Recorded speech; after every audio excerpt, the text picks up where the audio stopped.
9 directivos integran a xunta que colle as rendas do Club Náutico de Portosín, liderada polo presidente José Codesido López, quen destacou o papel desta entidade que mira cara ao futuro con numerosos retos. Queremos que o Real Club Náutico de Portosín siga sendo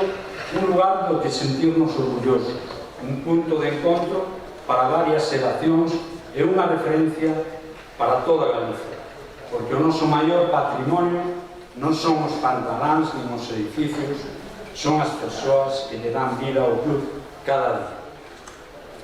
Un club familiar, cercano, donde muchos nos conocemos desde hace años y donde las amistades nacen con la misma naturalidad con la que se comparte una travesía, una regata o una conversación al final del pantalán. Vivimos, además, en un lugar privilegiado, una de las rías más bellas de Galicia y de las mejor conservadas, donde el mar sigue formando parte de nuestra identidad y de nuestra manera de entender la vida. Cuando asumimos la responsabilidad de dirigir esta institución, entendimos que teníamos una obligación: pensar no solo en el presente, sino también en el futuro del club.